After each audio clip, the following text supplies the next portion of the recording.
kan Indonesia Raya udah oke. Assalamualaikum warahmatullahi wabarakatuh. Shalom Om Swastiastu, Namo Buddhaya, salam kebajikan, salam sejahtera bagi kita semua. Yang terhormat Bapak Kepala Sekretariat Komite Nasional Keselamatan Transportasi, PLT Ketua Subkomite Investigasi Kecelakaan Lalu Lintas dan Angkutan Jalan Komite Nasional Keselamatan Transportasi, Kepala Bagian Pelayanan Investigasi dan Kerjasama KNKT, dan investigator in charge pada kegiatan investigasi kecelakaan beruntun truk trailer tangki di Jalan Transyogi. Dan yang kami hormati, Direktur Jenderal Bina Marga Kementerian PUPR atau yang mewakilkan, Direktur Jenderal Perhubungan Darat Kementerian Perhubungan atau yang mewakilkan, Kepala Korlantas Republik Indonesia atau yang mewakilkan, Sekretaris Jenderal Kementerian Perhubungan atau yang mewakilkan, Inspektur Jenderal Kementerian Perhubungan atau yang mewakilkan, Kepala Badan Pengembangan Sumber Daya Manusia Kementerian Perhubungan atau yang mewakilkan, Kepala Badan Kebijakan Transportasi Kementerian Perhubungan atau yang mewakilkan, Kepala Badan Pengelola Transportasi Jabodetabek Kementerian Perhubungan atau yang mewakilkan, Staf Ahli Bidang Regulasi dan Keselamatan Kementerian Perhubungan atau yang mewakilkan, Kepala Biro Komunikasi dan Informasi Publik Kementerian Perhubungan atau yang mewakilkan, Kepala Kepolisian Resort Kota Bekasi atau yang mewakilkan, Kepala Dinas Perhubungan Provinsi Banten atau yang mewakilkan, Kepala Dinas Perhubungan Provinsi Jawa Barat atau yang mewakilkan, Kepala Dinas Perhubungan Provinsi DKI Jakarta atau yang mewakilkan, Kepala Dinas Perhubungan Kota Bekasi atau yang mewakilkan, Kepala Dinas Perhubungan Kabupaten Bekasi atau yang mewakilkan, Direktur PT Pertamina Patraniaga atau yang mewakilkan, Ketua Masyarakat Transportasi Indonesia atau yang mewakilkan, Ketua Organda atau yang mewakilkan, Ketua Asosiasi Pengusaha Truk Indonesia atau yang mewakilkan, Ketua Ikatan Penguji Kendaraan Bermotor Indonesia atau yang mewakilkan, Ketua Real Estate Indonesia atau yang mewakilkan, rekan-rekan media dan seluruh peserta yang hadir baik secara offline maupun online yang tidak dapat saya sebutkan satu persatu. Puji syukur kita panjatkan kepada Tuhan Yang Maha Esa atas berkat rahmat-Nya kita dapat melaksanakan kegiatan media rilis hasil investigasi kecelakaan beruntun truk trailer tangki di Jalan Transyogi Cibubur, Kota Bekasi, Jawa Barat. Pada hari ini, Selasa tanggal 18 Oktober 2022 bertempat di ruang aula kantor KNKT. Bapak Ibu yang kami hormati, perlu kami sampaikan demi tertib dan kelancaran kegiatan bagi yang membawa telepon genggam dan alat komunikasi lainnya, kami mohon berkenan diatur pada mode getar dan menonaktifkan suara dalam Zoom meeting selama kegiatan berlangsung. Terima kasih. Selanjutnya, marilah kita menyanyikan lagu Indonesia Raya dan kami harap tetap berdiri setelahnya untuk dilanjutkan doa bersama. Hadirin kami mohon berdiri.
agama dan keyakinan masing-masing dimulai.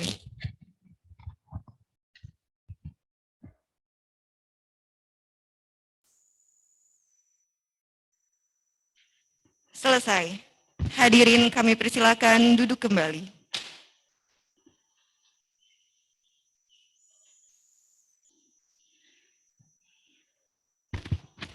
Bapak Ibu yang berbahagia, selanjutnya penyampaian sambutan sekaligus pembuka acara yang akan disampaikan oleh Kepala Sekretariat Komite Nasional Keselamatan Transportasi.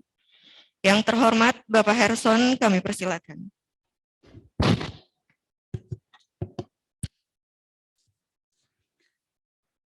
Assalamualaikum warahmatullahi wabarakatuh. Selamat pagi, salam sejahtera untuk kita semua. Om Swastiastu, Namo Buddhaya, salam kebajikan.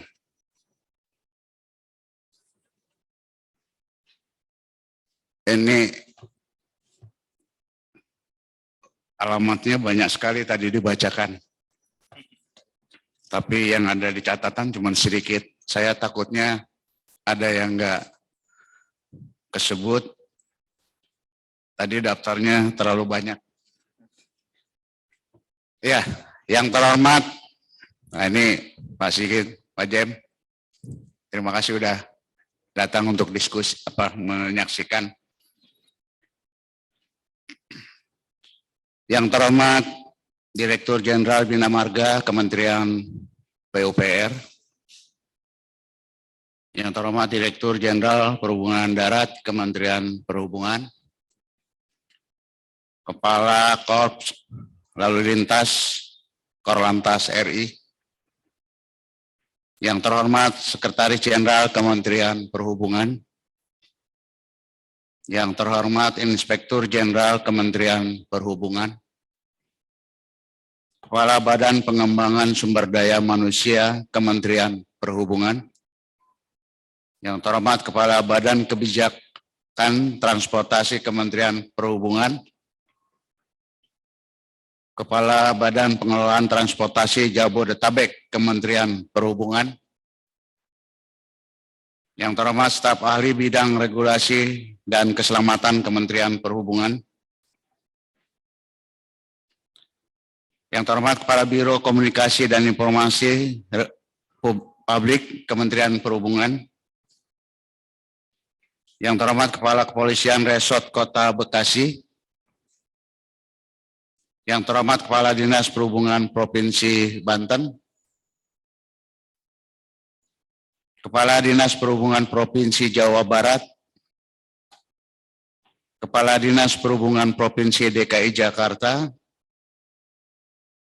Kepala Dinas Perhubungan Kota Bekasi, Kepala Dinas Perhubungan Kabupaten Bekasi, yang terhormat Direktur PT Pertamina Patra Niaga, yang terhormat Ketua Masyarakat Transportasi Indonesia, Ketua Organda, Ketua Asosiasi Pengusaha Truk Indonesia, APTRINDO, Ketua Ikatan Penguji Kendaraan Bermotor Indonesia,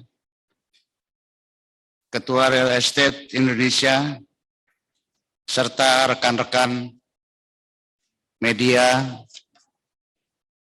dan seluruh peserta yang hadir baik secara offline maupun online yang tidak dapat saya sebutkan satu persatu. Puji syukur kita panjatkan kehadirat Allah Subhanahu wa Ta'ala, Tuhan Yang Maha Esa, atas keridoannya sehingga kita semua dapat hadir di tempat ini dalam rangka mengikuti kegiatan media rilis hasil investigasi kecelakaan beruntun truk trailer tangki di Jalan Transugi Cibubur, Kota Bekasi, pada tanggal 18 Juli 2022 yang lalu. Dalam kesempatan ini izinkanlah kami memberikan sambutan sekaligus membuka kegiatan dengan menyampaikan laporan kegiatan sebagai berikut.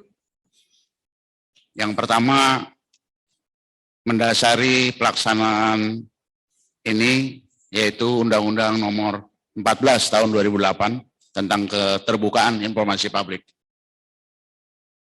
Kemudian Undang-Undang Nomor 22 Tahun 2009 tentang LLAJ, Peraturan Pemerintah Nomor 62 Tahun 2013 tentang investigasi kecelakaan transportasi, serta Peraturan Presiden Nomor 2 Tahun 2012 tentang Komite Nasional Keselamatan Transportasi.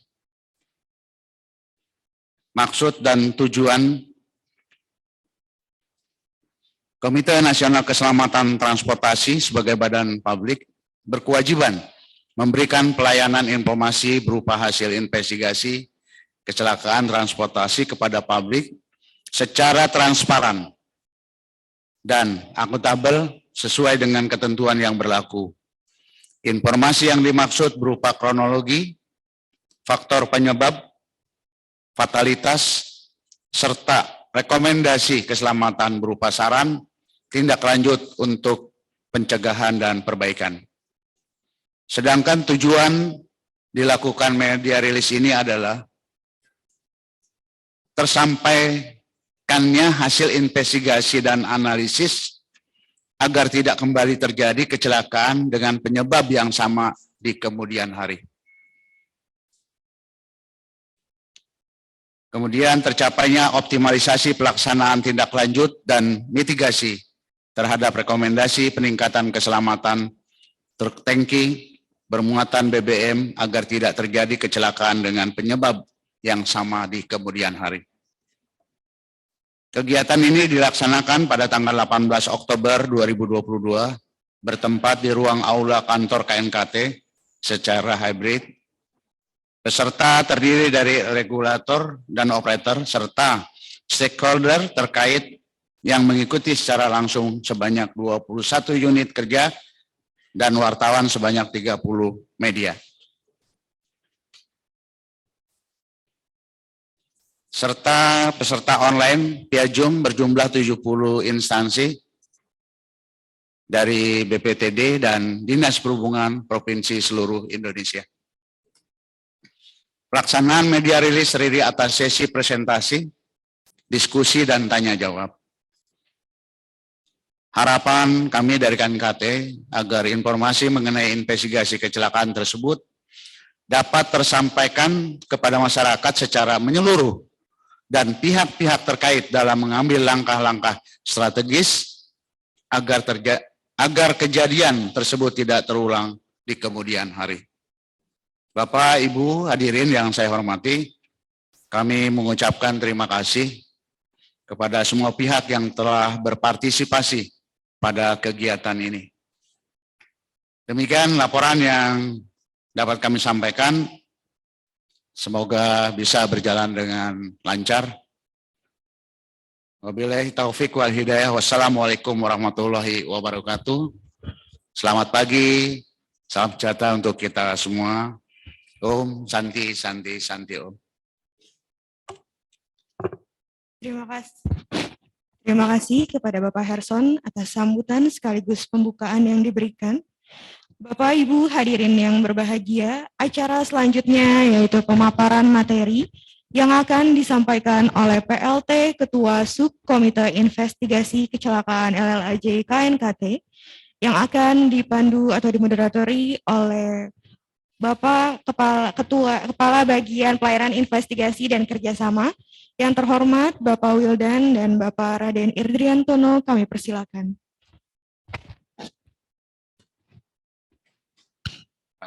Terima kasih. Assalamualaikum warahmatullahi wabarakatuh. Pada kesempatan ini saya akan mengarahkan terkait kegiatan media rilis. Sebelumnya saya persilakan dulu untuk Pak Wildan untuk memberikan paparannya terkait kecelakaan truk tangki Pertamina di Jalan Trasogi Cibubur, Bekasi. Silakan Pak Wildan, waktu dan tempat. Baik, terima kasih atas waktunya. Bapak Ibu sekalian yang dirahmati Allah Subhanahu wa taala. Assalamualaikum warahmatullahi wabarakatuh. Selamat pagi dan salam sejahtera. Perkenankan pada kesempatan ini saya menyampaikan hasil investigasi kecelakaan yang telah dilakukan oleh teman-teman dan bekerja sama dengan Kepolisian Republik Indonesia di Polres Bekasi dan di Korlantas Polri, juga teman-teman dari Dinas Perhubungan Kabupaten Bekasi serta Ikatan Penguji Kendaraan Bermotor Indonesia dan juga dari sahabat kami dari BPTJ. Kami sudah mencoba merangkum dan akan coba kami sampaikan mulai dari kronologi kejadian. Pertama, kronologi kejadian.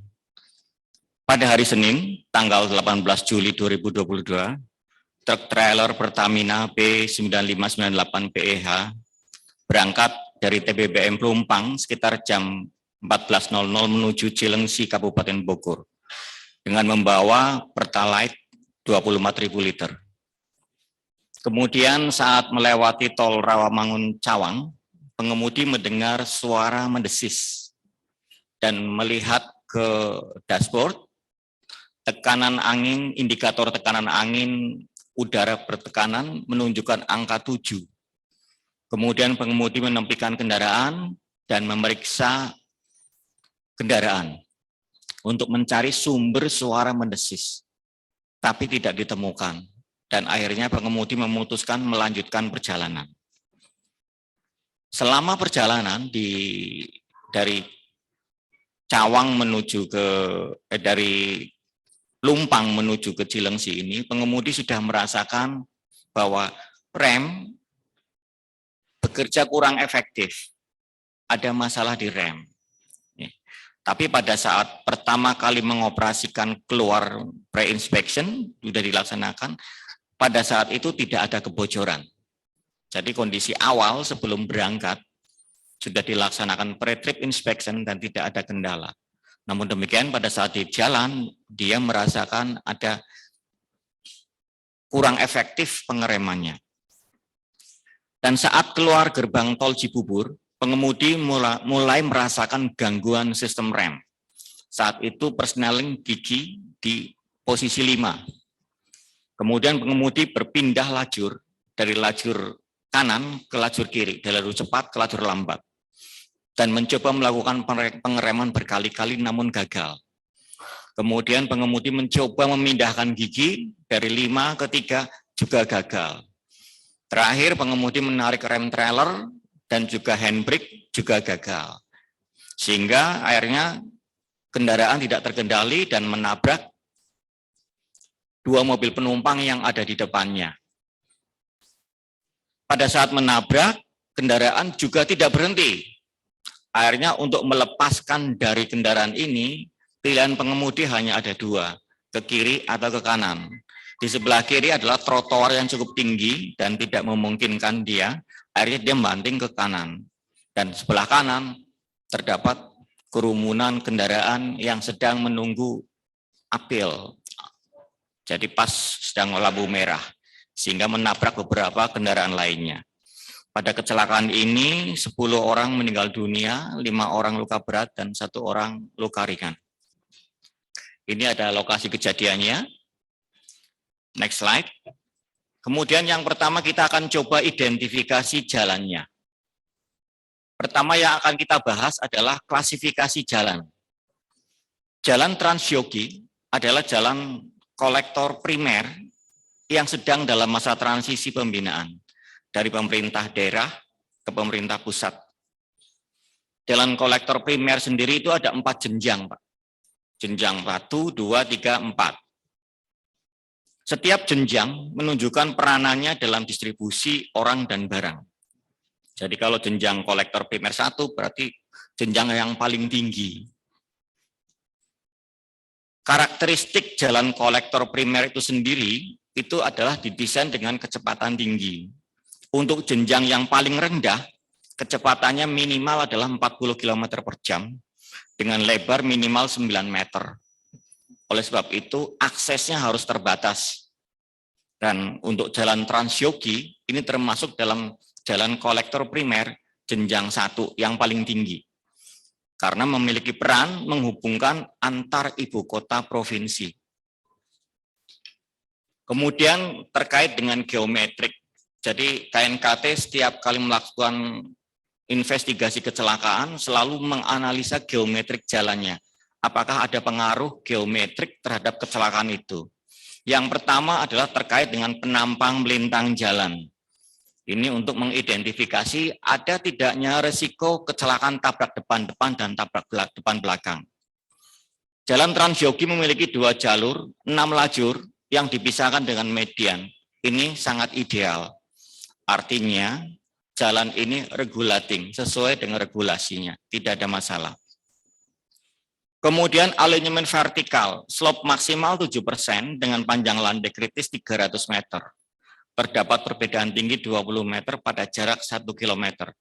Ini juga desain geometrik yang memenuhi standar. Jadi regulating. Dari 2 ini kita melihat risiko tabrak depan belakang, risiko kegagalan pengereman dan gagal nanjak sebenarnya sangat kecil sekali. Karena jalan ini sudah sesuai dengan regulasi internasional maupun dengan nasional.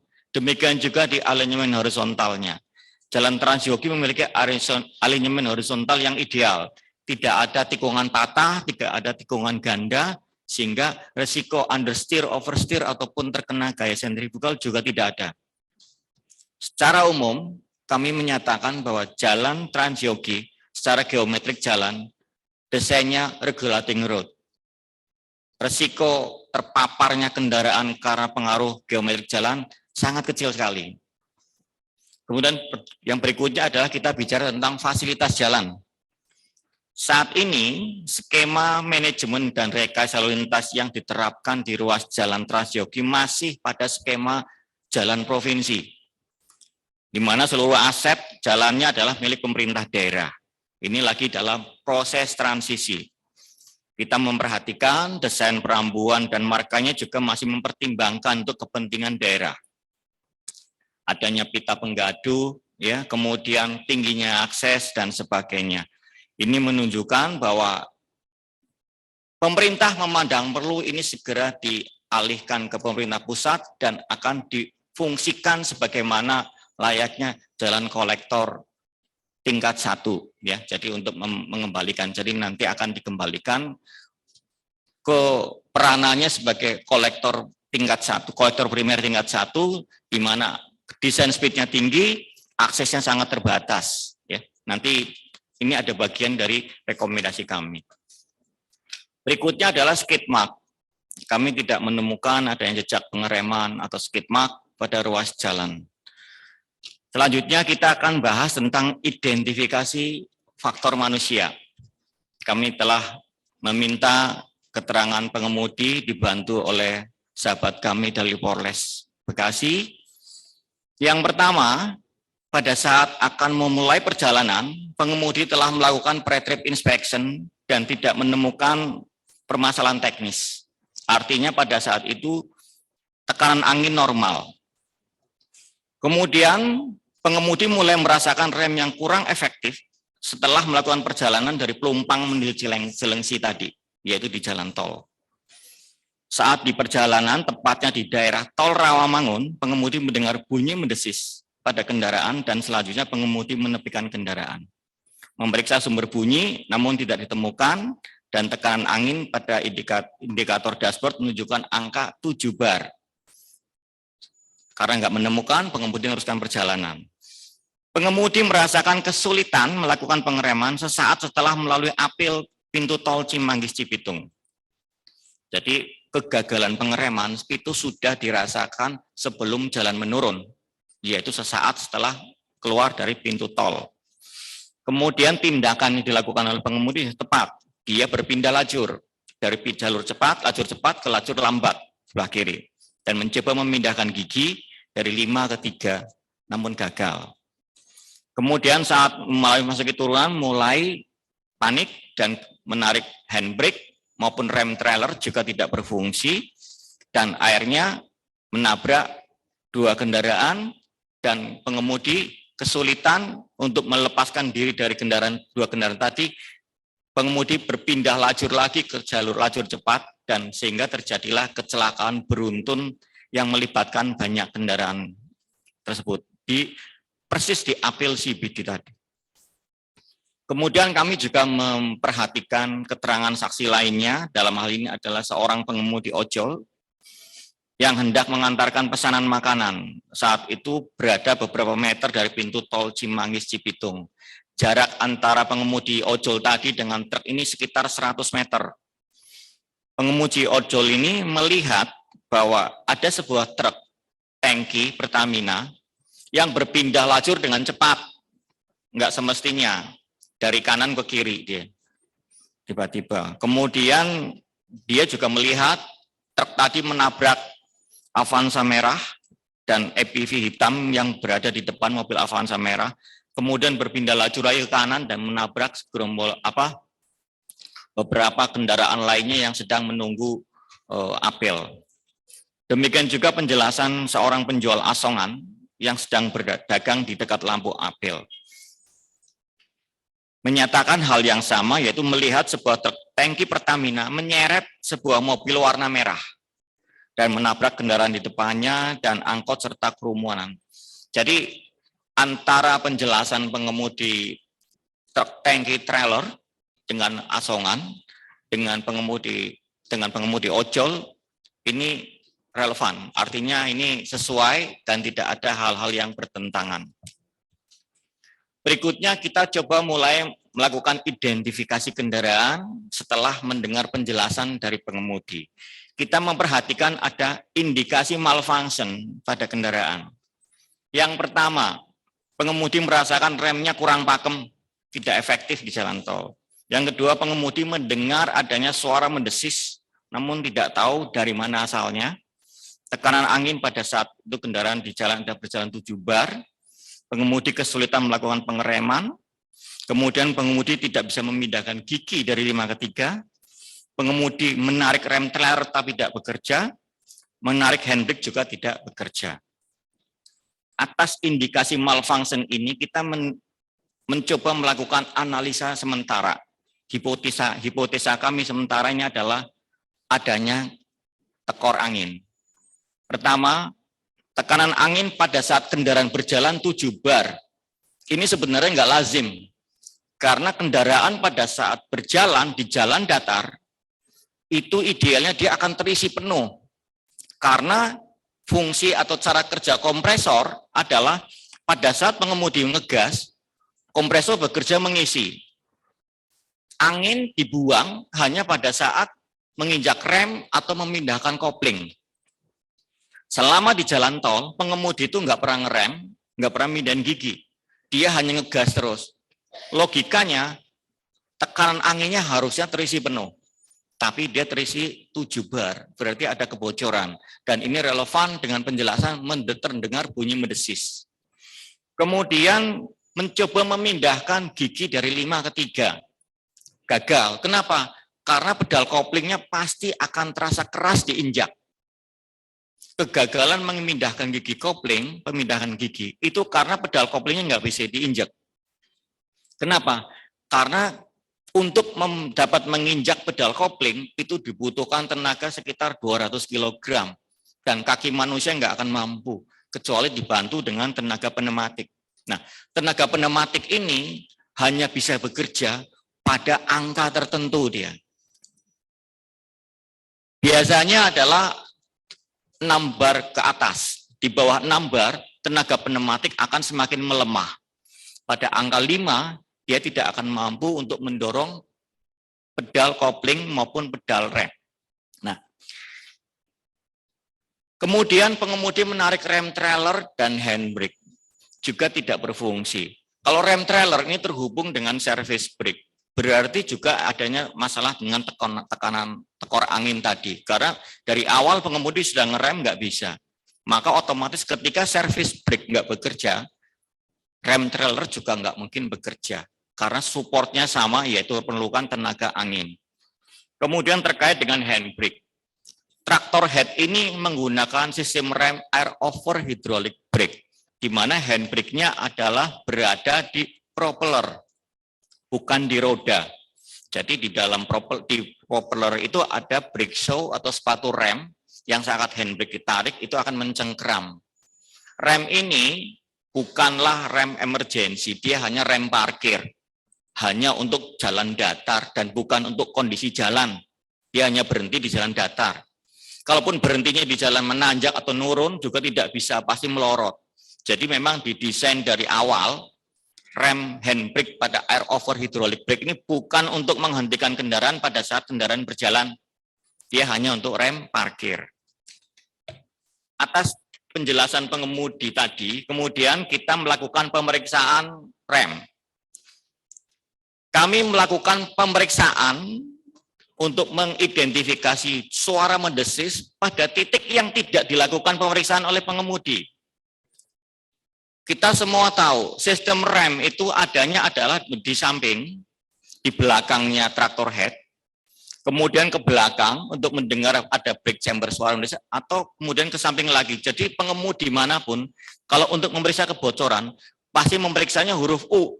Samping, belakang, samping lagi. Satu-satunya tempat yang nggak akan diperiksa oleh pengemudi yaitu di depan. Kenapa? Karena di depan nggak ada sistem rem. Jadi nggak mungkin diperiksa. Disitulah kami memeriksa. Karena satu-satunya tempat yang nggak didatangi pengemudi adalah di depan. Dan kami mendengar bunyi mendesis di sana.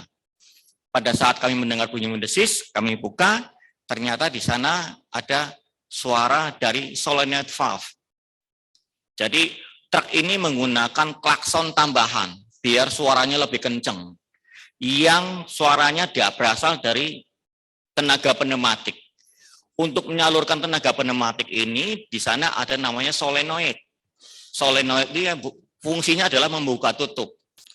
Begitu elektriknya dipecet, pengemudi menekan ini maka dia akan buka, pneumatik mendorong, terdengar suara keras ngek gitu.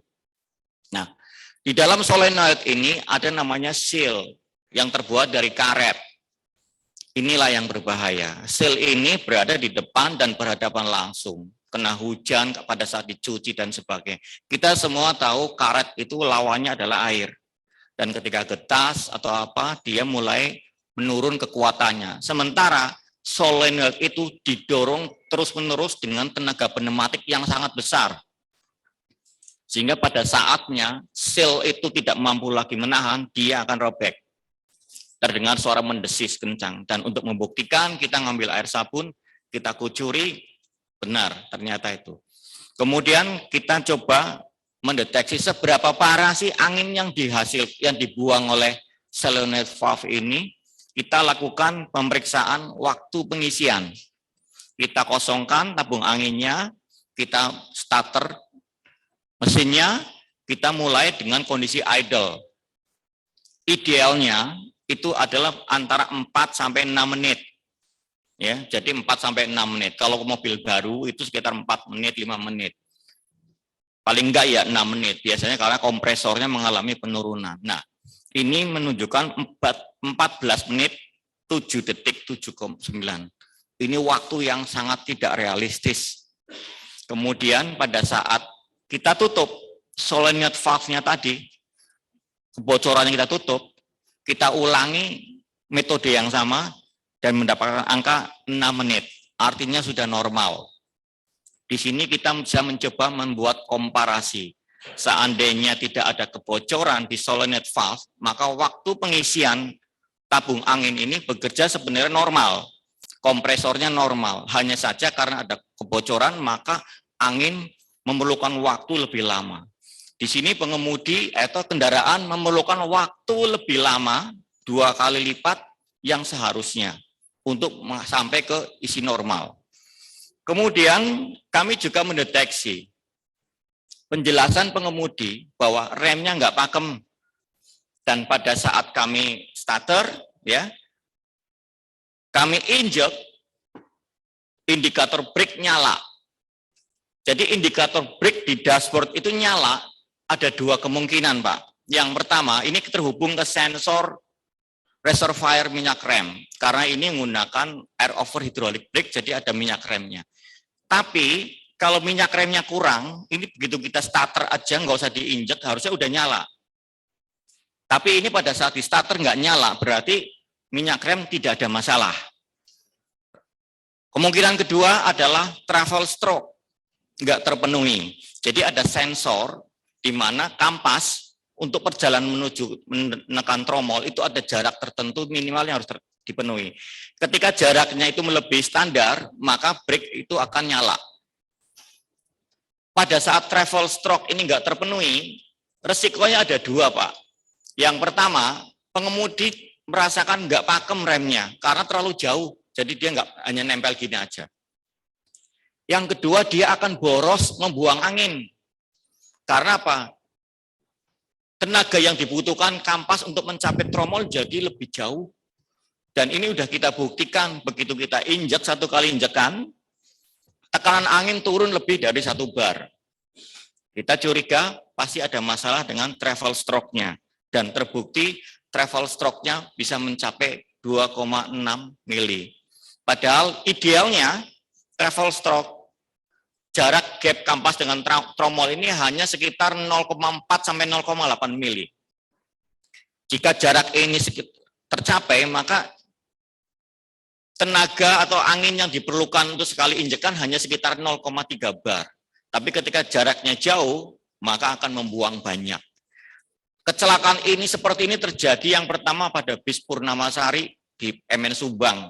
Di sana juga jaraknya 2,8 mili. Kemudian di FO Kretek sama. Artinya apa?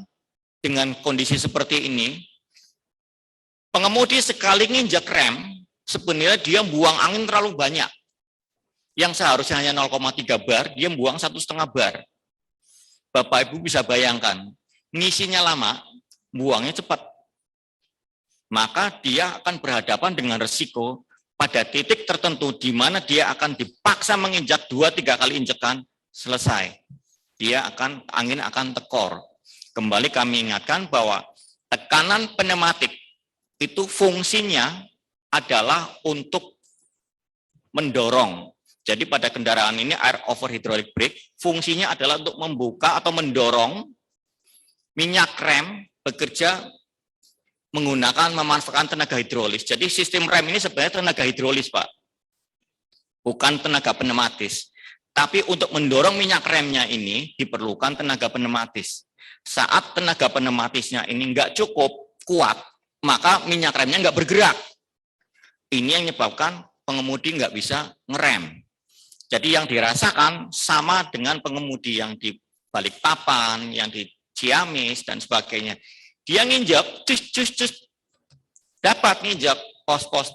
Jadi anginnya aja mendorong itu, tapi nggak ada tenaganya, nggak bisa mendorong minyak rem untuk mendorong kampas menyusul tromol.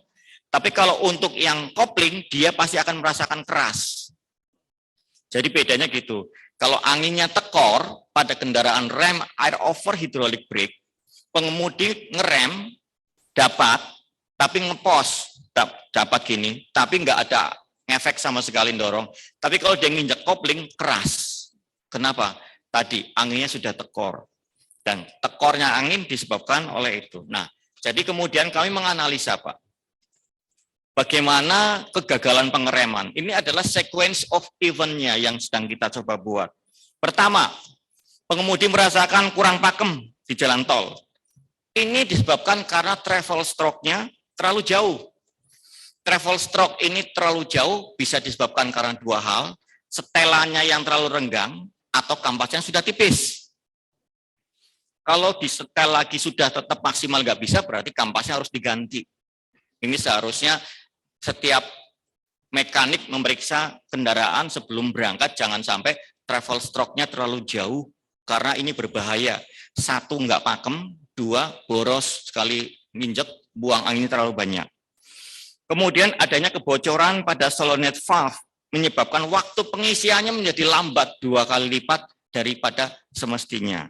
Nah, resultante dari dua hal tadi, boros buangnya, lama ngisinya, ini yang menyebabkan pada saat pengemudi melakukan injekan 2-3 kali, maka anginnya langsung tekor. Dan ini terjadi pada saat begitu pengemudi keluar dari pintu tol. Di situ menggunakan gigi 5 dan lalu lintas cukup padat. Ini pasti akan memaksa pengemudi ngerem. Pengemudi ngerem 2-3 kali aja, angin masih langsung tekor. Dan ini terbukti pada saat pengemudi keluar, mulai merasakan kesulitan, Menarik handbrake nggak berfungsi, rem trailer nggak berfungsi, nginjek rem nggak ngerem, kemudian upaya-upaya yang dilakukan juga tidak bisa menghasilkan, memindahkan gigi juga nggak bisa. Ini adalah tanda-tanda yang menunjukkan bahwa tekanan udara bertekanan di dalam kendaraan ini di bawah ambang batasnya. Kondisi-kondisi itu menggambarkan bahwa tekanan anginnya tidak cukup kuat untuk melaksanakan tugasnya tadi. Jadi kemudian kita simpulkan faktor penyebab kecelakaan. Berdasarkan hasil investigasi dan analisa, dapat disimpulkan bahwa penyebab terjadinya kecelakaan tabrakan beruntun ini adalah truk trailer mengalami kegagalan pengereman. Dan hal ini terjadi karena persediaan udara tekan di tabung berada di bawah ambang batasnya, sehingga tidak cukup kuat untuk melakukan pengereman. Penurunan udara tekan ini dipicu oleh dua hal. Pertama, adanya kebocoran pada solenoid valve. Kedua adalah travel stroke yang terlalu jauh. Resultantenya adalah memaksa pengemudi karena kurang pakem, maka akan ngerem berkali-kali. Dan ketika ngerem berkali-kali, juga akan berakibat buruk dengan terbuangnya angin dengan sangat cepat, sementara waktu pengisiannya masih lambat, bahkan 2 kali lebih lambat daripada yang semestinya. Itu adalah faktor penyebab kecelakaannya. Sementara untuk penyebab fatalitas korban, tindakan pengemudi berpindah lajur lambat sudah tepat sebenarnya untuk meminimalisir fatalitas pada saat dia mulai merasakan kegagalan pengereman. Tapi ketika dia menabrak 2 kendaraan, dia mulai panik, Pak. Pertama, yang dibawa adalah bahan bakar yang mudah terbakar. Kemudian di sebelah kirinya adalah trotoar yang tinggi. Akhirnya pengemudi mengambil keputusan untuk berpindah lajur. Di sini ada beberapa pertanyaan, kenapa nggak diterusin aja nabrak 2 orang, mobil 2 orang itu? Ya itu namanya keputusan dalam kondisi emergensi ini susah, Pak. Karena siapapun kalau nabrak terus ya pengennya kan berpindah. Tapi keputusan berpindahnya justru lebih fatal di sini. Jadi tindakan pengemudi yang berpindah ke lajur cepat ini justru yang akhirnya meningkatkan fatalitas. Faktor penyebab meningkatnya fatalitas adalah terjadi karena pengemudi mengalami kepanikan luar biasa. Sebabkan di depan ada beberapa kendaraan, sementara muatan yang dibawanya adalah bahan yang mudah terbakar. Seperti yang tadi saya jelaskan. Nah, kemudian atas hal-hal tersebut, KNKT mengeluarkan rekomendasi, Pak. Yang pertama kepada Direktorat Jenderal Perhubungan Darat. Untuk sementara waktu, agar melarang semua penggunaan klakson tambahan yang instalasinya mengambil sumber daya tenaga pneumatik dari tabung udara sistem rem, sambil merumuskan kebijakan teknis yang tepat. Karena penggunaan klakson ini sudah merata, Pak, di semua bus dan truk. Kebutuhan mereka akan klakson yang kenceng, akhirnya menggunakan klakson ini. Klakson ini parahnya menggunakan angin yang digunakan untuk ngerem. Dia melakukan terhubung dengan hukum bejana berhubungan. Sekalipun selangnya bagus, ikatannya bagus, ada satu hal yang tidak akan bisa dijamin, yaitu apa? Solenoid valve. Solenoid valve itu adalah barang aftermarket. Tidak ada satupun industri atau APM yang membuat, yang merasa membuat. Jadi kita nggak bisa memastikan lifetime-nya berapa ini. Sementara pemasangan klakson telolet itu hanya ada 2, Pak. Kalau nggak di bawah sendiri, dia di depan. Dua-duanya beresiko kena air. Ya, jadi nggak tertutup, nggak terlindung. Inilah yang sangat berbahaya. Oleh sebab itu kami meminta Direktorat Jenderal Perhubungan Darat merumuskan sebaiknya bagaimana kebutuhan klakson yang kencang dari teman-teman yang mengemudi bus dan truk ini dapat terpenuhi, tapi tidak membahayakan sistem rem.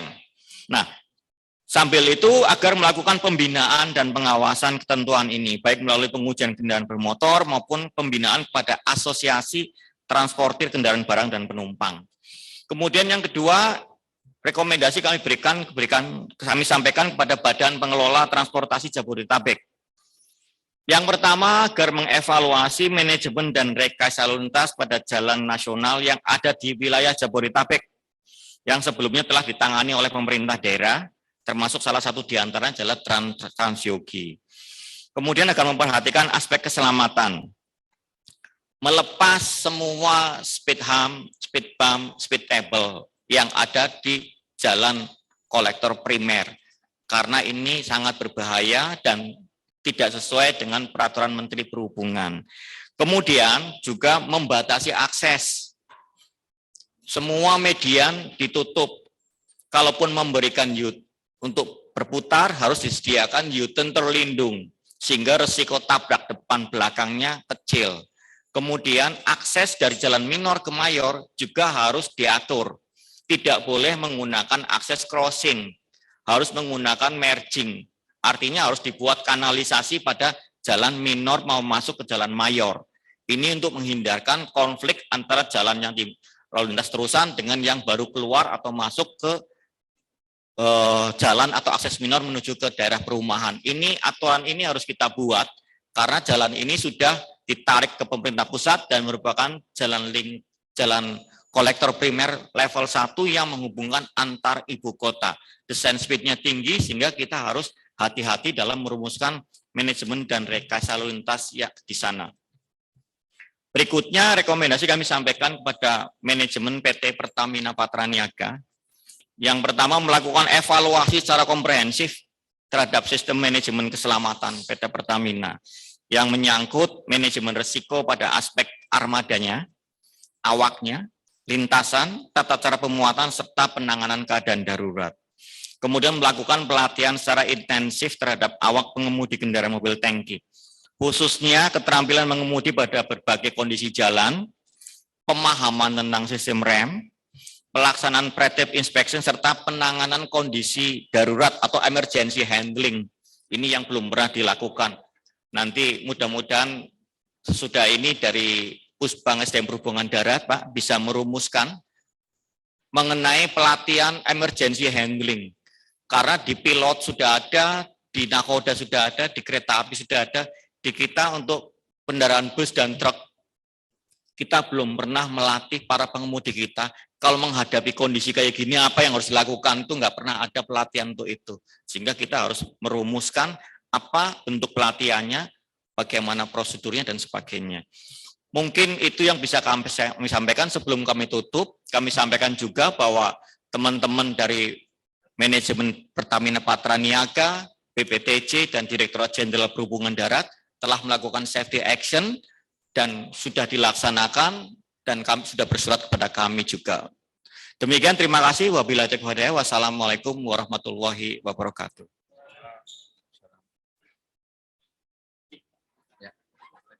Ya, silakan Pak. Demikian disampaikan paparan dari Bapak Wedan selaku PT Kasubkom LAJ. Untuk kesempatan pertama, saya berikan kesempatan kepada media. Tolong disampaikan 3 pertanyaan dan sebutkan dari media mana. Silakan dari media. Ya, silakan Pak.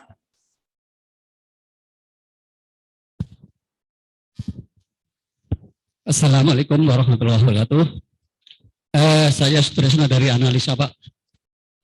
Analisa Medan. Untuk klakson Pak ya.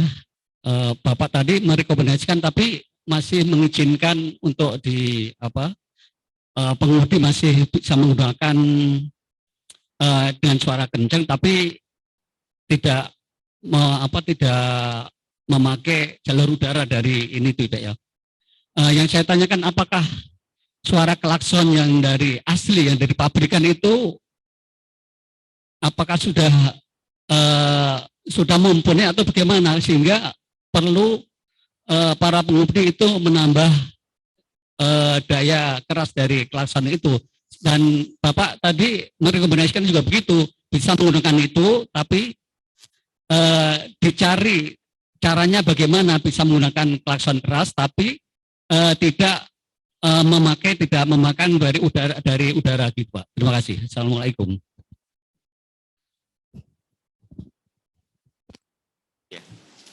Saya langsung aja Pak ya. Jadi yang pertama gini Pak, ketentuan tentang suara itu sudah diatur. Jadi sejak udah zaman Undang-Undang 14 tahun 92 sampai dengan sekarang itu regulasinya sama. Itu ketentuan, saya lupa berapa desibel itu ya. Jadi sudah ada ambang batas maksimal suara klakson. Dengan kondisi seperti itu sebenarnya semua APM sudah dapat memenuhi. Tapi pada saat praktek di lapangan, semua pengemudi bus dan truk merasakan bahwa klakson tersebut tidak cukup keras. Karena apa? Saya nggak ngerti, mungkin kaitannya dengan defensive driving atau apa, tapi mereka membutuhkan klakson yang lebih keras agar pengemudi lainnya bisa tahu bahwa ada kendaraan besar yang lewat. Oleh sebab itu, kami untuk sementara meminta kepada kembalikan lagi ke Direktorat Jenderal Perhubungan Darat untuk mengevaluasi hal ini. Ya, jadi sambil menunggu hasil evaluasi Direktorat Jenderal Perhubungan Darat, kami juga minta Direktorat Jenderal Perhubungan melakukan pembinaan, baik kepada penguji maupun kepada perusahaan. Dalam hal ini kami minta sementara sambil belum ada kepastian dari Direktorat Jenderal agar dilepas semua klakson. Dan ini sudah dilakukan di Dinas Perhubungan DKI Jakarta ya, Pak Masdes ya. Itu sudah ada keputusan atau kebijakan dari Kepala Dinas Perhubungan di DKI Jakarta kepada semua unit pengujiannya untuk melepas semua klakson telolet sebelum ada kepastian hukum dari Direktorat Jenderal Perhubungan Darat. Jadi itu Pak, ini adalah fenomena baru. Nanti hasil kajian Direktorat Jenderal Perhubungan Darat, apakah akan mengakomodasi kebutuhan tadi atau apa, kita serahkan kepada Direktorat Jenderal selaku regulator yang akan mengatur tentang hal ini. Karena yang namanya persyaratan teknis ambang batas itu sifatnya dinamis. Ya, itu bisa dirubah kapan aja tergantung teknologi dan kebutuhannya. Itu bukan kitab suci. Jadi kalaupun dikatakan sekian desibel itu dari tahun 92 zaman saya jadi taruna juga udah kayak gitu. Apakah sekarang perlu dirubah atau enggak? Mungkin ini saatnya kita mengevaluasi kembali. Gitu ya, Pak ya. Ya, untuk berikutnya dari media, silakan. Ya, silakan Pak, sebutkan nama dan dari media mana. Assalamualaikum warahmatullahi wabarakatuh. Jauh hari dari Global News terkait rekomendasi dari KNKT masalah tindakan darurat emergensi break ya, tindakan darurat kalau keadaan seperti gambaran terpeda tank yang di Transyogi itu. Kenapa baru sekarang rekomendasinya Pak ya? Sebelumnya seperti apa? Karena di udara, di laut sudah ada. Kejadian seperti ini kan bukan sekali aja sebelum di Transyogi. Sebelumnya secara remblong atau dan sebagainya juga memakan korban. Kenapa baru setelah kejadian yang memakan korban cukup banyak ini baru KNKT terpikir untuk bagaimana memberikan standar ketika emergensi atau keadaan darurat seperti ini. Sebelumnya seperti apa? Demikian, terima kasih. Waalaikumsalam warahmatullahi wabarakatuh. Waalaikumsalam warahmatullahi wabarakatuh. Jadi pertama gini Pak, KNKT itu bekerja pada tataran reaktif. Jadi KNKT bekerja setelah ada kecelakaan terlebih dahulu. Ini adalah tusinya memang seperti itu. Tugasnya adalah melaksanakan investigasi. Dan pada saat melakukan investigasi pasti ada rekomendasi. Dan setiap rekomendasi pasti harus ada faktual yang ditemukan. Jadi kenapa kami baru memberikan rekomendasi hal ini? Karena kami baru menemukan faktual itu. Tidak semua penyebab fatalitas itu adalah karena masalah emergency handling tadi. Banyak sekali kita mengeluarkan rekomendasi, contoh pemasangan rear underrun protection. Itu peningkatan faktual pada saat terjadi peningkatan fatalitas pada kecelakaan tabrak depan belakang. Kemudian perubahan jalur penyelamat dari batu dan tanah, dari pasir dan tanah menjadi batu. Itu juga bagian daripada ini. Nah, pada kecelakaan ini peningkatan fatalitasnya bukan terletak pada desain passive safety di kendaraan maupun di jalan, tapi adalah tindakan pengemudi pada saat menghadapi situasi emergensi atau kita sebut emergency handling. Ya. Jadi di sini rekomendasi kami menyampaikan untuk menurunkan fatalitas agar melakukan pelatihan terkait dengan emergency handling. Jadi itu Pak, alasan kami kenapa kami baru menyampaikan rekomendasi. Jadi setiap rekomendasi yang kami berikan harus terlebih dahulu ada finding-nya. Apa penyebab kecelakaannya, apa penyebab fatalitasnya. Tanpa finding itu kami nggak bisa mengeluarkan rekomendasi karena kami bukan auditor, kami juga bukan inspektur. Kami adalah tugasnya dari investigasi. Itu ya Pak ya. Ya. Satu lagi kesempatan untuk media. Ada yang bertanya?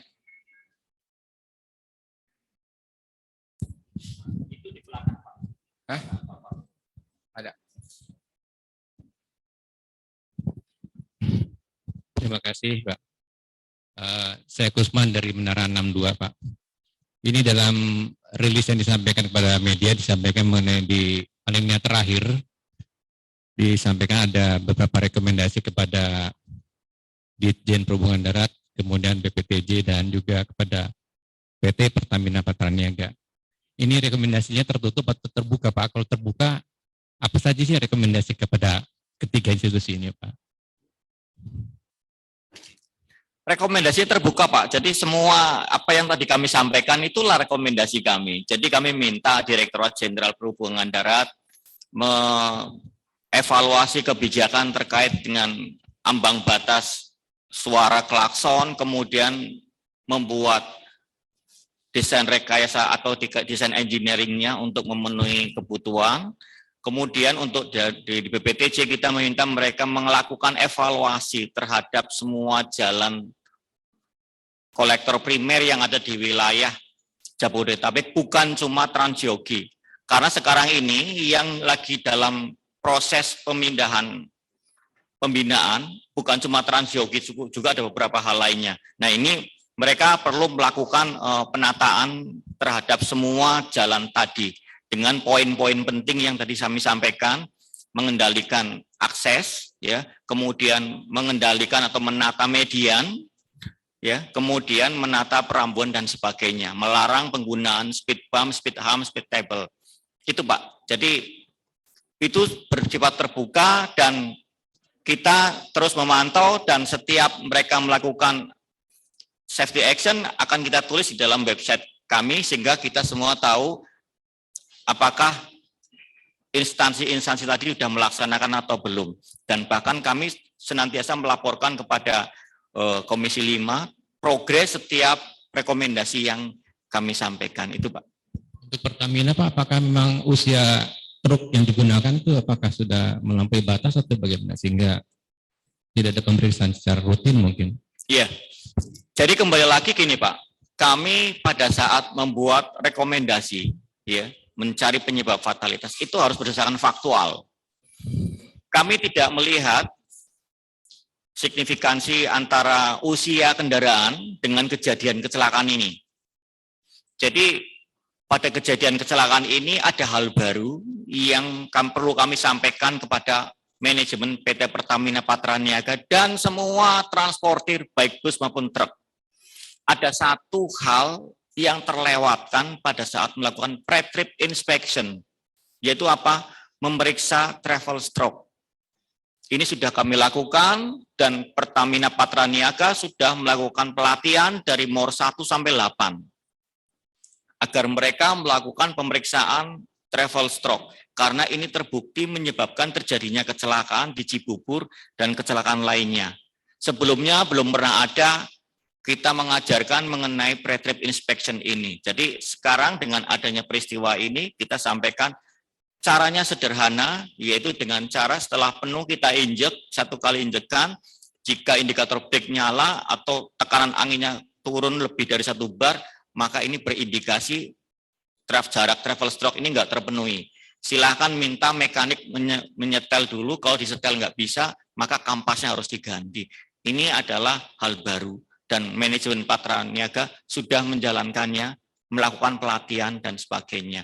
Dan itu semua nanti akan tercatat di dalam website kami, Pak. Terkait usia memang kami nggak menemukan signifikansinya dengan kejadian kecelakaan ini. Ya. Berikutnya kita beri kesempatan kepada 3 pertanyaan dari stakeholder. Mungkin ada yang mau menanyakan, silakan. Dari Kementerian Perhubungan, ada yang mau menanyakan? Silakan. Ya silakan, Pak. Monggo, Ya, Pak Pak. Sigit. Oke, terima kasih Pak Wildan, teman-teman KNKT semua. Sebenarnya tadi ada yang menarik pada saat perjalanan itu, ini kaitan dengan pengemudi. Sebenarnya ini saya juga udah berupaya nanti komunikasi dengan Pak Kabadan, karena membaca dashboard itu enggak semua pengemudi paham apa artinya di dashboard, ini penting. Tadi Pak Wildan katakan ada angka 7. Buat pengemudi, ya angka 7 nggak ada arti apa-apa. Padahal angka 7 itu ada artinya. Seharusnya kalau penuh berapa sih? Nah itu kan, itu sebenarnya teknologi makin tinggi, kemampuan kita nggak bisa ngikuti membaca dashboard itu. Ini yang paling penting. Ini hal sederhana yang bisa dilatih ke perusahaan-perusahaan. Ya mungkin nanti terus terang informal, nanti mungkin Perhubungan Darat saya minta bersurat ke BPSDM. Kaitan dengan pelatihan simpel-simpel, pelatihan 1 hari di perusahaan-perusahaan seperti itu, cara membaca dashboard aja luar biasa. Harusnya kalau baca 7 mereka sudah tekor, ya sudah, nggak usah lanjutkan perjalanan. Itu kan semacam apa, emergency handling atau apapun, itu hal simpel. Tapi karena pengemudi nggak tahu, ya angka 7, ya angka 7, selesai, finish. Cuman itu mungkin Pak Wildan, jamin nanti bisa minta teman darat, secara formal, ya, fakta dari KNKT, pengemudi nggak paham baca dashboard secara baik. Mungkin itu Pak, terima kasih. Baik Pak Sigit, sebenarnya yang lebih parah lagi, lebih bahaya lagi bukan masalah cuma nggak paham baca, tapi mereka nggak paham sistem rem. Karena apa makna dari angka 7 bar? Kita di dalam tekanan angin untuk rem, satuannya bar. Pada saat tekanan angin ban, satuannya PSI. Pada saat kami melakukan pelatihan dengan para pengemudi Pertamina, saya tanya itu, gimana caranya menentukan itu ada 191 PSI. Bapak tahu nggak bedanya PSI sama bar? Nggak tahu. Cara meriksanya gimana? Cuma dipukul-pukul aja. Wah, ini berarti nggak tahu nih. Nah ini, jadi memang ini harus bisa dijelaskan kepada para pengemudi, apa sih maksudnya angka 7 bar? Apa maksudnya alert bunyi pada saat dia 6 bar, pasti terdengar bunyi alert nek atau lampu biar. Apa artinya itu? Nah, pengemudi ini kita belum tahu masalah ini. Bahkan pengemudi juga nggak bisa bedain antara rem full hydraulic brake dengan air over hydraulic brake dengan full air brake. Mereka nggak bisa membedakan handbrake-nya pada air over itu sebenarnya bekerjanya seperti apa, pada full air brake itu seperti apa, itu Pak Sigit. Jadi memang ini menjadi PR kita untuk memberikan crash program lah, semacam itu. Kita membuat crash program agar pengemudi memahami sistem rem dan cara pendeteksiannya, termasuk membaca simbol-simbol tadi ya. Saya bahkan sempat pada saat saya melakukan pelatihan, ketika indikator brake itu saya injak nyala, nggak ada pengemudi yang bisa menjelaskan itu maksudnya apa yo, ini nggak ngerti mereka. Wah ini dia. Jadi ini yang harus kita sampaikan berulang, karena mereka memang kita akui bersama Bapak Ibu sekalian, ini memang kelemahan kita, nggak ada pengemudi bus dan truk itu nggak ada yang sekolah. Ya, sekolahnya kan dari teman-temannya sendiri, jadi mereka nggak secara terstruktur dan sistematis mempelajari sistem rem, mempelajari preventive inspection dan sebagainya. Ini PR bagi kita semuanya. Dan kemarin memang Pertamina Patraniaga sudah bekerja keras, sudah melakukan pelatihan termasuk El-Nusat. Cuma kan kita kepikiran, ini yang pengemudi bis lainnya gimana? Truk lainnya, ini jadi PR kita juga ya. Karena kebetulan aja yang kecelakaan Patraniaga, karena di tempat lain mungkin bis atau truk lain juga melakukan hal yang sama. Ini menjadi PR kita Pak Kapus Bang. Gitu nggih Pak, sedikit matur nuwun.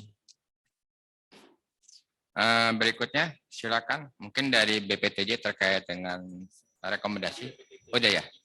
Dirjen Darat terkait tanggapan rekomendasinya dari KNKT.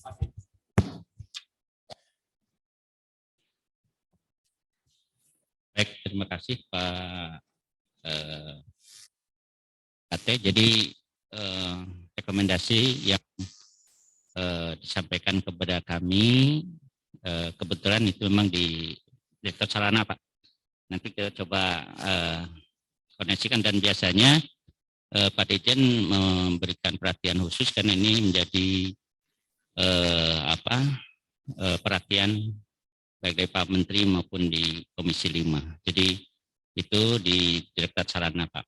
Nah, tapi terkait dengan remblong ini setelah kita tindak lanjuti dengan coba dengan fokus group discussion, dan terus ditindaklanjuti dengan berapa ini dengan BPSDM, kemudian kita juga bersurat ke PU, ke Korlantas Pak, yang terkait dengan hasil dari FG. Nah, memang yang di KNKT bahwa rem ini bukan tidak sepenuhnya atau tidak seolah-olah karena tidak lain terkait dengan pengetahuan pengemudi terhadap sistem rem itu sendiri.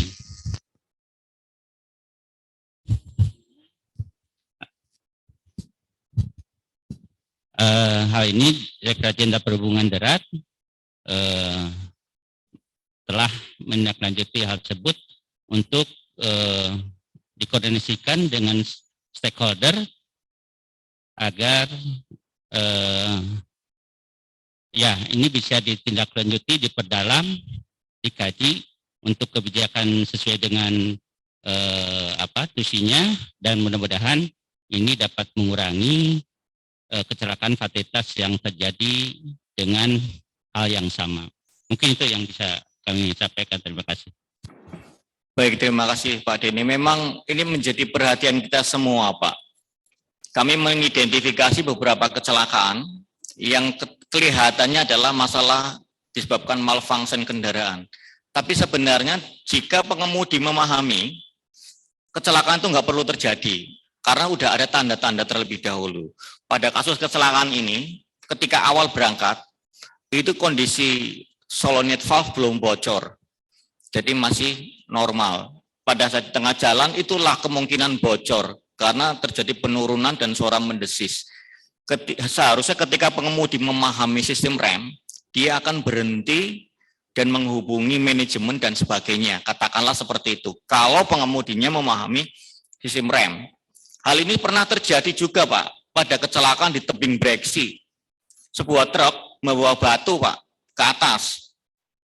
Di tengah jalan, fan beltnya putus. Sudah di atas nih, seharusnya dia sudah selamat. Ya, dia turun.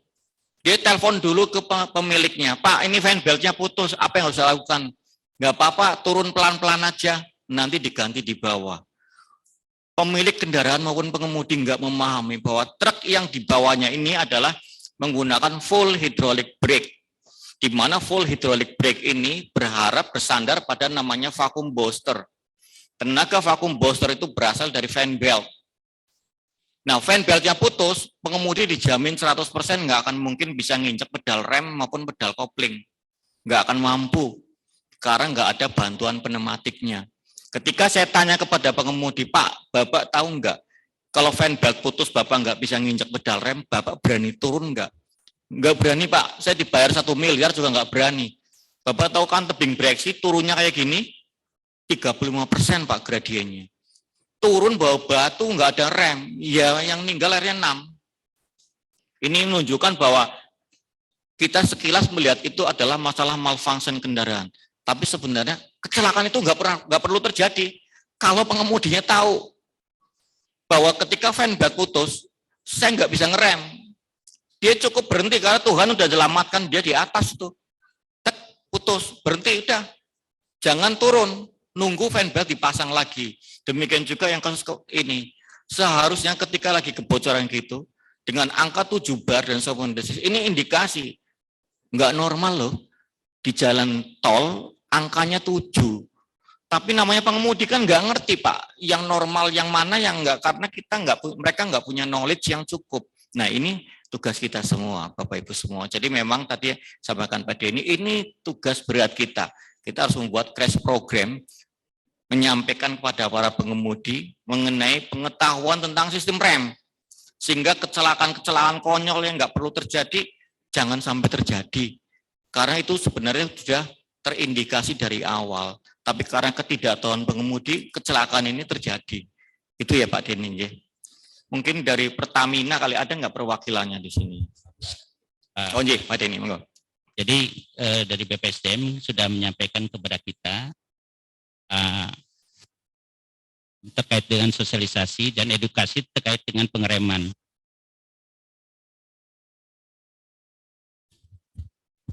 Menyebarkan itu ke seluruh Dinas Perhubungan Provinsi, Kabupaten Kota, dan BPTD.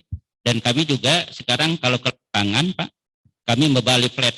Jadi sekalian di lapangan kami bagi para pengemudi langsung, Pak. Para pengemudi langsung terkait dengan ini kan sangat mungkin mereka dan mereka sangat berterima kasih, merupakan istilahnya masukan baru karena selama ini mereka tidak terlalu paham apa-apa yang harus dilakukan, terutama pada saat jalan menurun. Dan ini kita sudah lakukan setiap minggu Pak sekarang lapangan. Mungkin itu Pak, terima kasih. Ya, silakan mungkin dari BPSDM ingin menambahkan Pak Nadudin. Terima kasih Pak Wildan, Pak Indriantono. Saya menyambung apa yang disampaikan oleh Pak Denny ya. Setelah kami melakukan FGD bersama Ditjen Perhubungan Darat, KNKT juga hadir waktu itu, tapi bukan Pak Wildan ya. Jadi kami sesuai dengan TUSI, kami sepakat Pak bahwa ini tidak bisa dibiarkan dan tidak bisa dianggap enteng.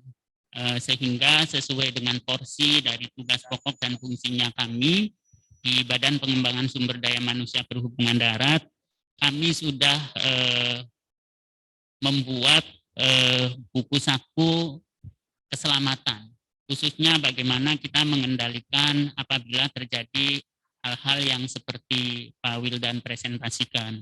Kemudian kami juga mengeluarkan untuk lebih mudah, lebih cepat, eye-catching, stiker keselamatan. Kemudian kami juga mengeluarkan pamflet, kemudian program peningkatan kompetensi untuk para pengemudi, khususnya pada kondisi-kondisi darurat yang sejenis inilah. Walaupun mungkin fenomenanya beda ya. Ini semua sudah kami sampaikan secara formal dari Kepala Badan kepada Pak Dirjen Perhubungan Darat beserta jajarannya untuk di-blast di medsos manapun sehingga ini bisa tertangkap oleh pihak manapun. Khususnya para pengemudi melalui perusahaan-perusahaannya atau operatornya ini harus tersosialisasi. Nah, kaitannya dengan pembinaan SDM ke depannya, sebetulnya kami dari Pusbang Darat intinya siap untuk memasak apa yang harus, kurikulum apa yang harus kami sediakan. Tentunya ini berdasarkan adanya mandatori dari Direktorat Teknisnya. Nah, itu dari kami. Kemudian yang kedua, kami mengikuti apa yang disampaikan oleh Pak Wildan. Namun kami masih meraba-raba Pak, karena mungkin saya bukan orang teknik ya, sehingga kalau boleh kami sarankan untuk media rilis selanjutnya, selain teks yang Bapak tampilkan, kami juga menghendaki visualisasi dari apa-apa yang Bapak sebutkan itu, karena tidak semua yang ada di sini saya yakin ya, yang mana ya, yang posisinya di mana, bentuknya seperti apa gitu. Itu saja. Jadi lebih live lah. Misalnya dengan penggalan video-video kayak kami yang sudah kami siapkan dan sudah kami mintakan blast ke Ditjen Perhubungan Darat melalui medsosnya, itu bentuknya video singkat, bagaimana cara mengantisipasi dan lain sebagainya. Jadi eranya udah visualisasi Pak. Terima kasih. Matur nuwun Pak Kapus, kita perhatikan. Dari Pertamina kali ya, Ya. kita minta tanggapan. Berikutnya dari rekan-rekan media akan mendengar tanggapan dari Pertamina yang mewakili terkait rekomendasi. Silakan Pak Talniaga ada yang mewakili? Sebentar ya Pak ya.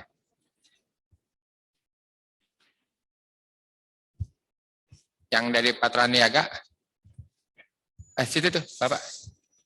Ini, Pak. Ini. Yang dari Pak Talniaga. Oh bukan, dari Kementerian. Baik. Salam. Baik, terima kasih. Kami dari Inspektorat Jenderal. Sebenarnya ini hanya saran saja Pak ya. Saran itu terkait dengan adanya obrolan dari teman-teman KNKT yang membidangi masalah kereta api. Di mana setiap kali rekomendasi dari teman-teman KNKT yang ditujukan kepada kereta api itu feedback-nya sangat lambat sekali. Kemudian mereka ngobrol kepada kami bagaimana peran Ijen supaya ada feedback-nya bisa dipercepat terkait dengan rekomendasi yang disampaikan dari KNKT kepada kereta api. Kemudian saya bilang, ya udah setiap kali ada rekomendasi tolong Inspektorat Jenderal diberikan tembusan sehingga ketika nanti kami mengaudit kami bisa mengingatkan bahwa masih ada beberapa rekomendasi dari KNKT yang belum ditindaklanjuti oleh kereta api. Demikian pula dengan darat ini juga sekiranya memang alangkah baiknya setiap rekomendasi yang ditujukan kepada Direktorat Jenderal Perhubungan Darat, kami pun juga ada tembusannya. Setiap kali nanti kami melakukan audit terhadap Jenderal Perhubungan Darat, kami pun juga bisa mengingatkan rekomendasi KNKT yang belum dilakukan aksi atau tindak lanjut agar segera dilaksanakan. Gitu. Demikian Pak, terima kasih.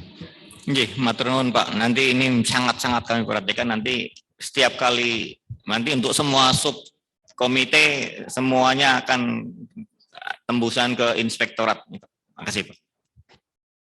Terima kasih Pak, sarannya dari Inspektorat Jenderal Kementerian Perhubungan. Berikutnya akan kami berikan kesempatan pada Pak Talniaga untuk menanggapi rekomendasi KNKT. Silakan yang dari perwakilan Pak Talniaga. Rekan-rekan media akan mendengarkan, silakan Pak. Dan sebutkan nama Pak. Terus izin Bapak, saya dari mewakili dari PT. Mungkin berdiri aja Pak. Enggak. Ya. Izin Pak, saya mewakili dari PT Pertamina Patraniaga terkait rekomendasi yang sudah disampaikan dari KNKT. Kami dari PT Patraniaga senantiasa Pak melakukan tindak lanjut atas perbaikannya, baik meningkatkan sistem manajemen keselamatan transportasi darat yang kami miliki di perusahaan, baik terkait skill untuk para pengemudi atau AFT-nya beserta rekomendasi atas modifikasi klakson pada saat terjadi pun itu kami udah clear Pak, udah kami tindak lanjuti, udah kami lakukan verifikasi di semua lokasi, baik itu di region 1 sampai region 8. Terima kasih, ucapan terima kasih Pak dari tim KNKT senantiasa memonitor atas rekomendasinya beserta sinergi atas peningkatan keselamatan transportasi darat. Terima kasih banyak Pak, itu Pak. Baik, terima kasih. Mungkin dari teman-teman Polres Bekasi Pak. Silakan sebelum kita lempar ke peserta Zoom, kita berikan kesempatan kepada pihak kepolisian. Ada yang mengajukan pertanyaan ataupun tanggapan? Dari Disub Kota Bekasi. Nggih, ada yang mau disampaikan? Baik, terima kasih. Izin Pak Wildan, Pak Pimpinan Rapat. Intinya kami selaku pemerintah daerah Pak, dalam hal ini lokus kegiatan kejadian kemarin ada di Kota Bekasi. Apapun rekomendasi yang disampaikan oleh KNKT, kami akan berkoordinasi dengan BPTJ, dalam hal ini mungkin dan juga dari Dirjen Perhubungan Darat, kaitan dengan penataan manajemen rekayasa secara keseluruhan di Jalan Transyogi Pak. Karena memang di Jalan Transyogi ada 3 kota Pak, Kabupaten Bogor, Kota Bekasi, dan Kota Depok. Mungkin nanti di bawah binaan dari BPTJ kaitan dengan manajemen rekayasa secara makro di Jalan Transyogi. Ini demikian Pak, terima kasih. Baik, terima kasih. Dinas Perhubungan DKI, ada yang disampaikan? Baik, terima kasih pimpinan rapat. Pertama tentu ini juga menjadi tambahan wawasan dan untuk antisipasi kecelakaan lalu lintas berikutnya, khususnya kendaraan yang diuji di unit pengujian kendaraan motor kami DKI untuk menjadi atensi, termasuk seperti tadi Pak William sampaikan, kita telah melakukan pelarangan untuk menggunakan klakson telolet itu karena dapat membuatkan angin tekor. Lanjut saran urun rembuk Pak terkait dengan rekomendasi. Kalau dari rilis yang kami terima juga, memang ada 7 rekomendasi kepada beberapa pihak terkait tadi Pak ya. Tapi mungkin boleh juga ditambahkan target waktunya Pak. Seperti tadi mungkin Bapak dari Itjen Pak ya menyampaikan untuk follow up-nya. Ada baiknya mungkin ada target waktu tindak lanjutnya sampai setiap instansi terkait itu selesai TL gitu Pak. Dari hal mungkin yang sudah seperti tadi disampaikan rekan di Subkota Bekasi, ada beberapa item yang sudah selesai di TL misalkan ya. Tapi khususnya bagi poin yang belum, mungkin bisa target kita bersama agar ada semangat untuk segera. Walaupun pada prinsipnya tentu semua kita berharap tindak lanjutnya adalah pada kesempatan pertama sesegera mungkin. Tapi kalau tidak diberikan gambaran target waktunya, tidak ada kurang terukur juga Pak. Misalkan diberi waktu, misalkan untuk TL poin A ini 3 bulan atau 6 bulan, 9 bulan atau bahkan lebih. Kalau misalkan menyangkut infrastruktur misalkan. Demikian saja Pak, urun kami terima kasih.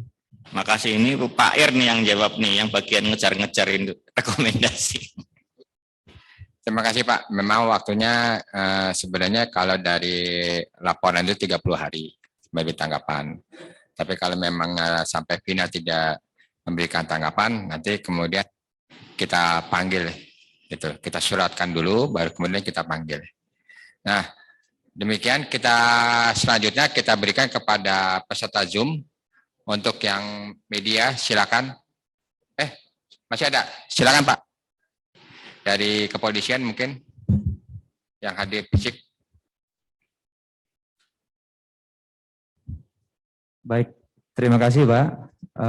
Assalamualaikum warahmatullahi wabarakatuh. Dari rekomendasi dari Pak Wildan yang sudah sampaikan, ya itu sangat baik Pak dan bagus terhadap kecelakaan beruntun truk trailer ya, tangki yang terjadi di Jalan Transyogi Cibubur Bekasi, Jawa Barat. Di sini kami Pak hanya menyarankan memberikan masukan. Tadi rekan-rekan kita dari media massa juga menyampaikan masalah klakson dan menanyakan.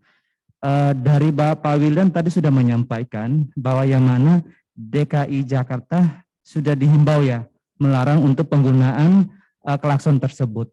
Nah, saran dari kami Pak, kalau bisa Pak, berikanlah petunjuk dan arahan juga kepada seluruh Indonesia, bukan hanya DKI Jakarta saja, karena di seluruh Indonesia juga menggunakan juga mobil-mobil seperti ini juga.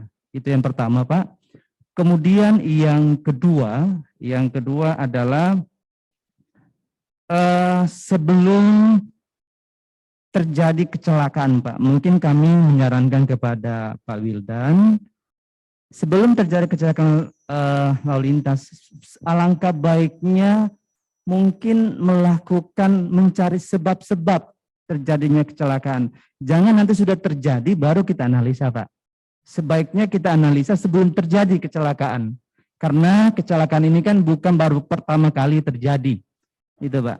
Kemudian yang ketiga adalah mungkin masalah kir mobil Pak. Nah, kami sangat berharap mobil-mobil yang dilakukan kir itu jangan hanya mengirimkan foto kepada mungkin yang membidangi, mungkin ISUP ya, mungkin mohon maaf, fisik itu harus datang. Karena itu juga berhubungan dengan kelayakan kendaraan itu sendiri. Jadi ini yang perlu kami berikan masukan Pak. Terima kasih, lebih dan kurangnya kami mohon maaf. Assalamualaikum warahmatullahi wabarakatuh. Waalaikumsalam warahmatullahi wabarakatuh. Baik Pak, jadi yang pertama memang untuk terkait masalah pelarangan ini kan sebenarnya pihak regulator, jadi kami serahkan kembali ke Direktorat Jenderal Perhubungan Darat. Makanya tadi dalam rekomendasi kami segera Direktorat Jenderal mengeluarkan sementara larangan ya untuk membatasi jangan penggunaan ini. Ini menjadi landasan policy guideline and action bagi pengujian kendaraan bermotor se-Indonesia. Saat ini yang berani melakukan itu baru Dinas Perhubungan DKI. Itu pun karena kami ngobrol-ngobrol ya dengan Pak Masdes, dengan Pak Safrin, ngobrol-ngobrol, akhirnya berani ngambil kebijakan itu. Nah, kami harapkan sebenarnya di pengujian lainnya juga melakukan sama, tapi mereka ragu-ragu karena nggak ada ini. Nah, kami harapkan dari Direktorat Jenderal sudah ini, sementara mengeluarkan itu dulu aja Pak. Jadi biar mengerem semua unit pengujian bisa melarang untuk penggunaan klakson ini sebelum ada peraturan lebih lanjut dari Direktorat Jenderal ini. Itu yang pertama. Yang kedua memang Pak Menteri Perhubungan sendiri mendorong kami Pak, mendorong kami agar melakukan tidak hanya bersifat reaktif tapi preventif. Jadi untuk mencegah, jadi apa yang disampaikan Bapak itu juga apa yang disampaikan Pak Menteri. Oleh sebab itu yang bisa kami lakukan saat ini adalah mensosialisasikan rekomendasi-rekomendasi kami yang dulu nih. Jadi kami memang belum bisa masuk ke ranah audit sama inspeksi, tapi kita hanya bisa menyampaikan, mendeliverikan rekomendasi kami, mengingatkan seperti remblong, kebakar, dan sebagainya. Nah, ini yang sedang kami sampaikan dengan beberapa stakeholder, termasuk Jasara Harja, Aptrindo, Organ, dan sebagainya. Mudah-mudahan ke depan nanti kita akan terus bersinergi, termasuk juga dengan Korlantas Polri, Pak. Kami dengan Dirkamsel itu juga sudah rangkulan bergandengan tangan dengan Pak Krisnanda dan teman-teman ini. Kita sudah satu hati untuk ini sampai mengambil tindakan preventif tadi. Termasuk saat ini kami lagi mau masuk ke sepeda motor, Pak. Sebelumnya kita hanya sibuk di bus dan truk. Kemarin kita dapat PR masalah motor. Akhirnya nanti ini dengan Pak teman-teman Dirkamsel juga kita akan mulai masuk ke sepeda motor tadi. Yang ketiga apa tadi Pak ya? Oh iya, KIR. Ya memang kita mengidentifikasi ini Pak. Jadi ada beberapa hal yang terkait dengan pengujian. Jadi pemastian persyaratan teknis dan ini juga nanti sudah kami sampaikan kepada Direktorat Jenderal Perhubungan Darat dan Ditjen Darat ini lagi konsolidasi bahkan melalui IPKBI bagaimana caranya agar semua unit pengujian di seluruh Indonesia ini menjalankan pemeriksaan persyaratan teknis dengan baik dan benar sesuai dengan regulasi. Karena ketika kita melakukan pemeriksaan persyaratan teknis maka kondisi fisik dan sebagainya juga akan terdeteksi dari situ Pak. Jadi perlu kami sampaikan kepada Bapak Ibu semua bahwa pemastian kelaikan jalan kendaraan bermotor sesuai Undang-Undang PP dan PM itu sebenarnya ada 3 kegiatan Pak. Yang pertama pemastian persyaratan teknis, kedua pemastian persyaratan laik jalan, dan yang ketiga adalah administrasi pengujian. Nah ini yang terkait yang Bapak sampaikan tadi ini adalah terkait dengan pemastian persyaratan teknis. Memang di sini perlu effort ya untuk ini karena kami lagi mencoba memetakan dan ini saya yakin teman-teman di IPKBI lagi bekerja keras bagaimana untuk menjalankan pemeriksaan persyaratan teknis ini dengan baik dan benar. Terima kasih Pak masukannya dan nanti kami akan dorong lagi ke Pak Direktur Sarana untuk hal ini. Terima kasih Pak. Ya, terima kasih Pak Wedan tanggapannya. Berikutnya kami berikan kesempatan kepada peserta Zoom. 3 pertanyaan. Silakan yang dari media maupun dari stakeholder.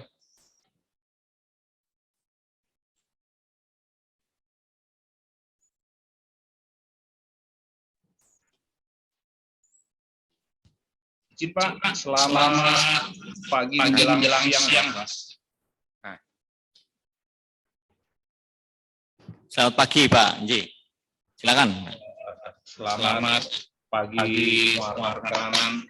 Pak Wildan, izin Pak, dari Sumatera Selatan Pak, ada 3 poin yang saya pertanyakan atau saya himbaukan berkaitan dengan maraknya terjadinya kecelakaan di jalan raya Pak Wildan.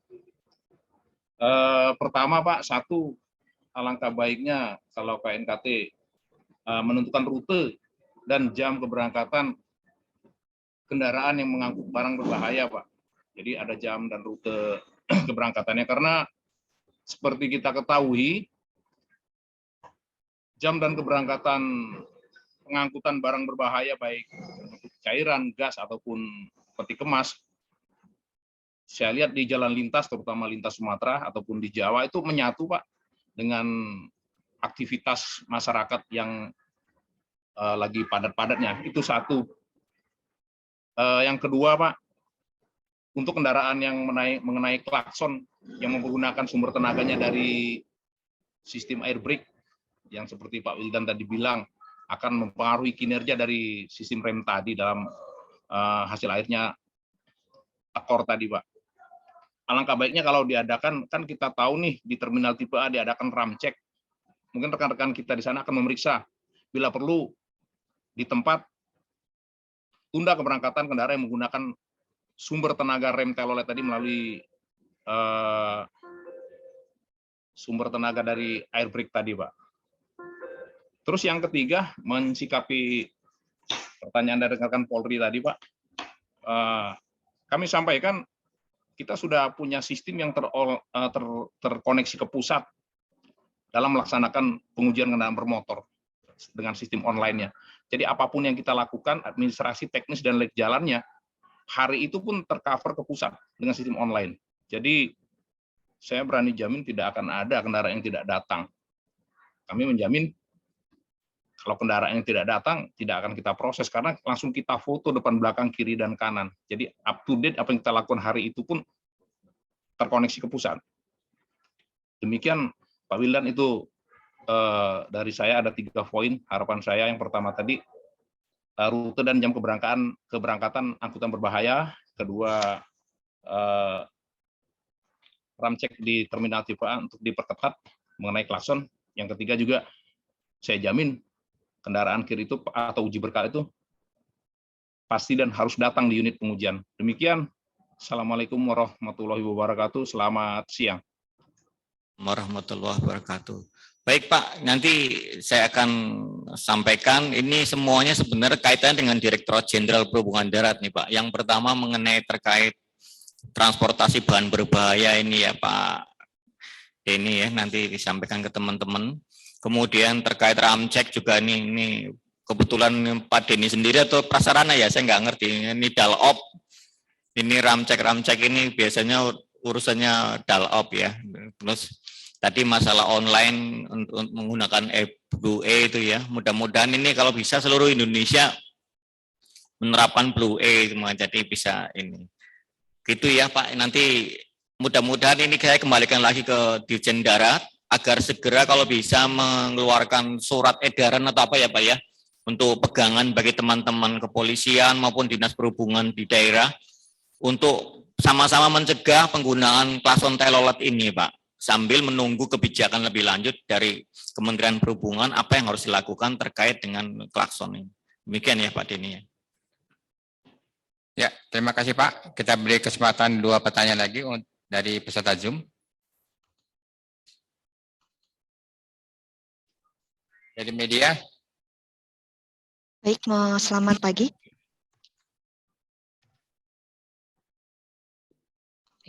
Mohon izin atasan menyesuaikan. Baik, mohon izin memperkenalkan diri. Saya Taruni dari Politeknik Transportasi Darat Bali, Taruni Widya Ayu Aryani. Mohon izin Bapak, izin bertanya terkait dengan hasil paparan Bapak sebelumnya, disebutkan bahwa kendaraan ini menggunakan gigi proseling 5 pada saat melakukan perjalanan. Namun menyebabkan kegagalan, namun ada indikasi kegagalan rem. Izin bertanya Pak, saya pernah membaca materi bahwa penggunaan gigi rendah itu dapat membantu dalam proses pengereman untuk rem utama. Apakah penggunaan gigi proseling 5 ini juga menyebabkan kegagalan pada penggunaan rem pada kendaraan ini Pak? Mohon izin arahannya Bapak. Terima kasih. Baik, terima kasih. Jadi sebenarnya penggunaan gigi 5 pada kecelakaan ini enggak ada korelasinya dengan Ya kalaupun ada kecil sekali ya dengan terjadinya kegagalan pengereman. Pengemudi menggunakan gigi 5 tentu saja berharap agar lebih ringan ya pada saat karena dia menggunakan gigi yang kecil untuk dapat berjalan sehingga kecepatannya. Cuma masalahnya pada saat itu kondisi lalu lintas lagi cukup padat dan remnya nggak berfungsi. Ini yang menjadi masalah. Jadi sebenarnya penggunaan gigi 5 di jalan yang datar biasa fine-fine aja, nggak ada masalah. Ya. Yang bermasalah adalah kalau dia jalan di jalan menurun. Di jalan menurun menggunakan gigi 5 itu bahaya. Kondisi ini sebelumnya belum menurun jalan ini. Dia menggunakan gigi 5 belum menurun, jadi sebenarnya nggak ada masalah. Jadi kebocoran ini bukan masalah dipicu oleh penggunaan gigi 5, tapi karena memang tadi yang di presentasi kami sampaikan bahwa adanya kebocoran pada solenoid valve dan adanya travel stroke yang tidak memenuhi ambang batas sehingga mempercepat terjadinya kebocoran angin pada saat dilakukan pengereman. Itu aja. Jadi untuk kasus ini penggunaan gigi 5 tidak berkorelasi langsung terhadap terjadinya kecelakaan ini. Hanya kebetulan aja dia menggunakan gigi 5 dan akan pindah ke gigi 3 udah nggak bisa lagi karena anginnya udah keburu tekor. Itu aja. Siap, sangat jelas Bapak. Terima kasih banyak. Terima kasih. Tinggal satu lagi pertanyaan dari peserta Zoom, silakan. Saya berikan. Ada? Ada. Oh ya. Kalau tidak ada, saya sampaikan demikian kegiatan media rilis kecelakaan truk tangki Pertamina di Jalan Tasyogi Cibubur Bekasi telah disampaikan oleh KNKT. Pada kesempatan ini saya meminta kepada stakeholder yang menerima rekomendasi, mohon disampaikan secara tertulis tanggapannya kepada kami untuk kami berikan status close kalau memang sudah dilaksanakan ataupun akan rencana dilaksanakan, disuratkan kepada KNKT.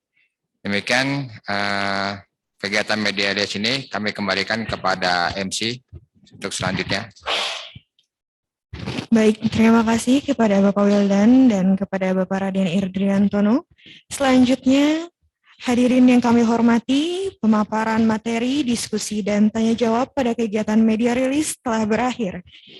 Akhirnya pertemuan kita telah sampai pada penghujung acara. Terima kasih kami ucapkan kepada para tamu undangan yang telah mengikuti kegiatan dari awal hingga akhir. Semoga senantiasa ilmu yang diperoleh dapat bermanfaat bagi kita semua. Selanjutnya kami, tim dari KNKT, undur diri. Mohon maaf jika ada kekeliruan dalam berlangsungnya kegiatan pada hari ini. Dan sampai jumpa dalam kesempatan yang akan datang. Wassalamualaikum warahmatullahi wabarakatuh. Waalaikumsalam.